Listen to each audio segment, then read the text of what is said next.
Equity futures hold steady as traders rethink Fed rate cuts.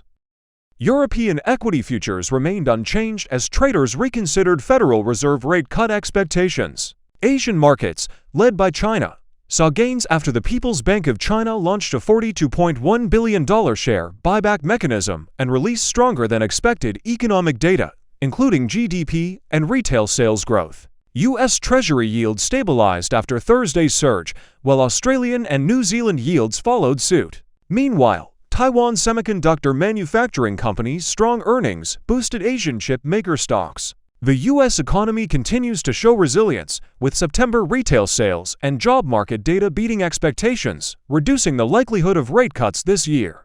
Gold reached a new record amid Middle East tensions, while oil prices rose slightly, with West Texas Intermediate crude nearing $71 per barrel.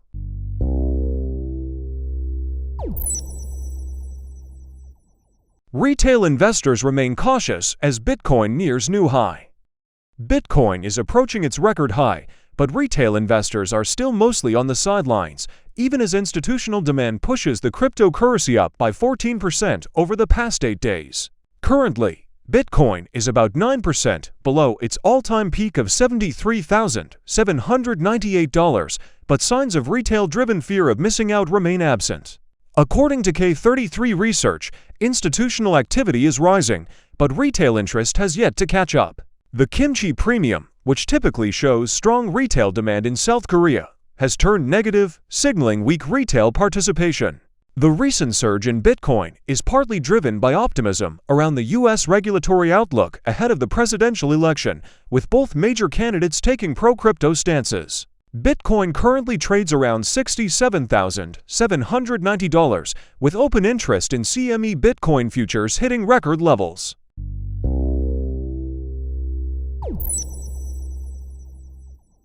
Gold hits record high on election uncertainty, ECB rate cut. Gold surged to a record high of $2,705.26 per ounce on Friday, driven by safe haven demand as the U.S. election nears and the European Central Bank cut interest rates. Gold futures for December also rose to $2,720.15.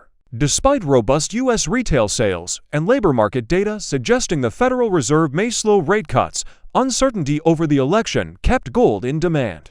Polls show a close race between Kamala Harris and Donald Trump, raising market concerns about the potential impact of the election results. Additionally, ongoing tensions in the Middle East, with fears of Israeli retaliation against Iran, added to gold's appeal. The ECB's 25 basis point rate cut also supported gold, highlighting a broader trend of central bank easing, which boosts demand for non-yielding assets like gold. Other precious metals saw mixed movement.